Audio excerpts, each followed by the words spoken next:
ओम नमः शिवाय। कैलाश संहिता। शिवलिंग को लंका ले जाता रावण। नमः शिवाय सांबाय शगणाय सशुनवे प्रधान पुरुष शेषाय सर्व स्थित्यंत हेतवे। ऋषियों का सूत जी ने तथा वामदेव जी का स्कंद से प्रणवार्थ निरूपण को अनुरोध।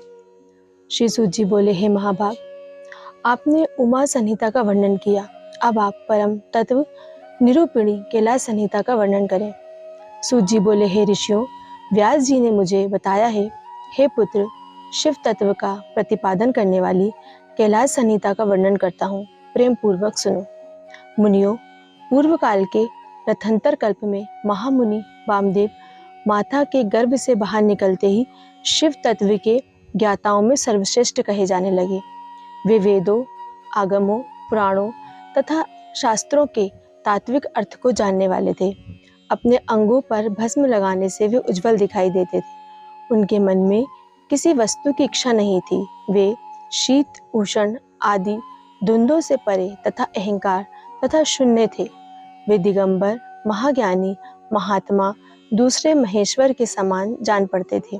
उन्होंने इस पृथ्वी को पवित्र करते हुए विचरण कर मेरु के दक्षिण शिखर पर कुमार श्रृंग में प्रवेश किया, जहाँ ज्ञान में शक्ति धारण करने वाले शिव कुमार भगवान स्कंद रहते थे।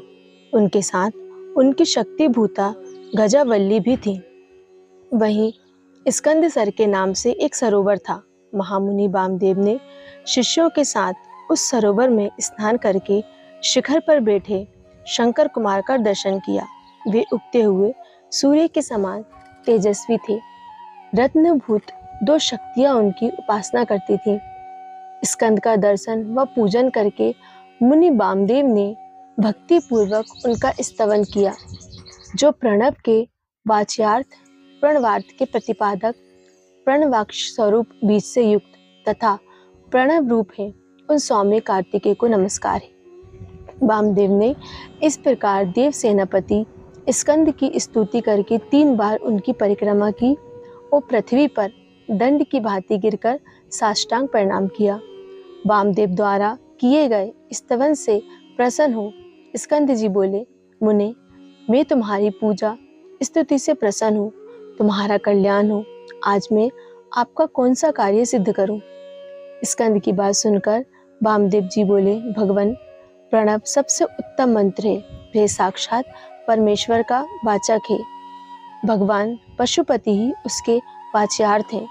ओमकार ही दिखने वाला समस्त जगत है, इत्यादि बातें श्रुतियों द्वारा भी कही गई है। इस प्रकार मैंने समशिष्टि तथा व्यवस्थित भाव से प्रणवार्थ का श्रवण किया है। ये सभी पदार्थ प्रणव के ही अर्थ हैं। ये बात मैंने सुन रखी है। आप कृपया करके प्रणव के अर्थ का प्रतिपादन कीजिए। ओम नमः शिवाय।